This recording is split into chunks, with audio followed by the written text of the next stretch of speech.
जो बोइएगा उसको काटिएगा। बहुत ही यहाँ अच्छे ढंग से हम लोग एनडीए को चला रहे थे। उसमें याद करिए ना, पशुपति पारस सिंह भी यहाँ पर मंत्री थे। लोकसभा में जो चुनाव लड़ा गया था एक बहुत अच्छा माहौल था, और जिस प्रकार माहौल को खराब किया गया तो स्वाभाविक है लोग सब लोग अंदर से तो प्रसन्न तो थे नहीं, सब लोग दुखी थे।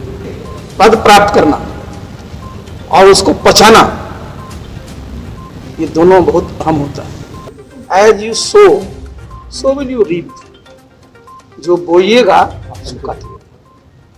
आप जानते हैं स्वर्गीय रामविलास पासवान जी देश के बड़े सम्मानित नेता थे, और उन्होंने इस पार्टी की स्थापना की थी।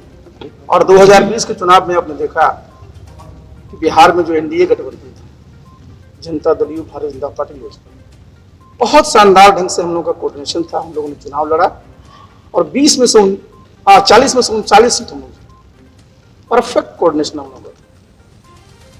रामविलास जी की तबीयत खराब है।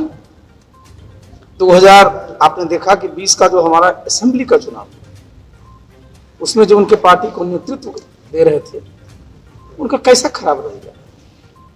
किस प्रकार की रणनीति उन्होंने बनाई, किस प्रकार से एनडीए को डैमेज किया।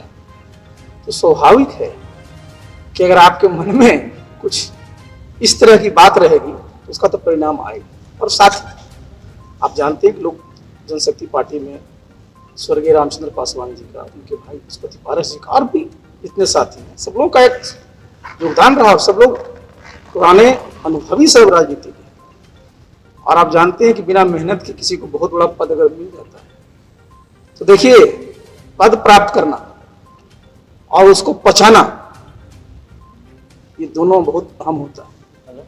और स्वाभाविक है कि अगर आप किसी पद पर हैं और अपने व्यवहार से, अपने कंडक्ट से आपके जो सीनियर हैं, आपके जो सहयोगी हैं, उनको सम्मान नहीं दीजिएगा तो क्या ऑप्शन है। और यही कारण आप देखिए ना कि 6 में से 5 लोगों ने निर्णय लिए। ये तो मैंने बताया ही कि जो यहाँ विधानसभा के चुनाव में जो उन्होंने जिस प्रकार की नीति अपनाई, उससे लोग नाराज थे। आपको याद होगा, इसी हॉल में हम लोगों ने कुछ महीने पूर्व, हमारे अध्यक्ष जी थे, बहुत सारे साथी जो हैं। तो स्वाभाविक है कि जैसा मैंने कहा कि जैसा करिएगा वो पाइएगा।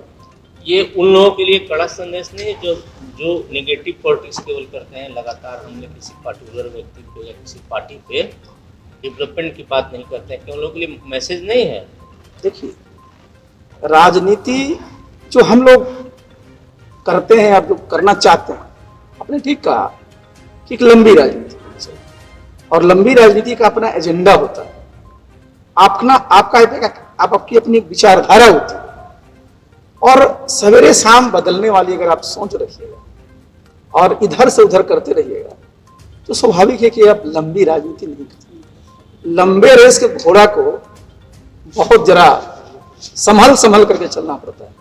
ये तो पता चला कि एक ही रेस में आपने इतनी तेज दौड़ लगाई, पास तो कर गए, लेकिन पता चला कि आगे एक्सीडेंट हो गया। इसलिए राजनीति में सब लोगों को, सब चीजों में हमेशा अपना जो हमारा पक्ष है, हमारी जो विचारधारा है, उस पर काम करना। सर, दिल्ली में जदयू की बात कर रहे हैं कि सारे लोग जदयू में आएंगे, क्या केंद्रीय मंत्रिमंडल में इनको जगह भी अब मिलेगी? देखिए, आपने 2-3 सवाल एक ही साथ पूछे। जहां तक केंद्रीय मंत्रिमंडल का सवाल है, मैंने 2 दिन बता चुका, उसमें कुछ कहने की आवश्यकता नहीं। जब भी विस्तार होगा हम लोगों ने बता ही दिया उसे।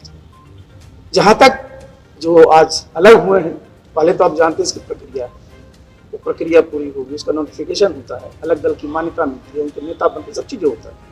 उसके बाद हर एक पार्टी का अपना संविधान होता है, उस संविधान के अनुसार आगे की कार्रवाई होती है, समझे ना। और आप जानते हो तो एनडीए के हिस्सा रहे हैं, और एनडीए में हम लोग तो 2 ही लोग नहीं, बीजेपी और जेडीयू, दोनों जगह जहां जाएंगे स्वागत होगा। तो दिल्ली में उन्होंने कहा कि नीतीश कुमार एनडीए के सर्वमान्य नेता है, पशुपति पारस से भी बोल रहे थे। तो क्या लगता है कि विधानसभा चुनाव के वक्त जब चिराग पासवान बयान दे रहे थे, उस वक्त से ही लोजपा नाराज थी या फिर नहीं? तो मैंने आपको बताया ही, देखिए सब लोग एक, देखिए बहुत ही यहाँ अच्छे ढंग से हम लोग एनडीए को चला रहे थे। उसमें याद करिए ना, पशुपति पारस सिंह भी यहाँ पर मंत्री थे। लोकसभा में जो चुनाव लड़ा गया था, ये बहुत अच्छा माहौल था, और जिस प्रकार माहौल को खराब किया गया तो स्वाभाविक है लोग सब लोग अंदर से कोई प्रसन्न तो थे नहीं, सब लोग दुखी थे। तो वो तो होता ही है ना कि इतना दिन तक लोग किसी के मनमानी को बर्दाश्त करें। क्या लगता है सर, जो विधानसभा चुनाव में नंबर आप लोग को है, ये चिराग पासवान को जो था कैंपेन एंटी जेडी उसी का परिणाम था, उनको शामिल के परिणाम? देखिए एक बात बता देते हैं, अभी उनकी उम्र बहुत है। मैंने बताया ना कि आदमी को लंबे रेस का घोड़ा होना चाहिए और लंबी राजनीति को पूछना चाहिए। और सबसे जरूरत है कि राजनीति में अपने सिद्धांत के साथ साथ आपके साथ जो अनुभवी लोग हैं, आपके जो सहयोगी अनुभवी हैं, उनका भी मान सम्मान करना सीखिए।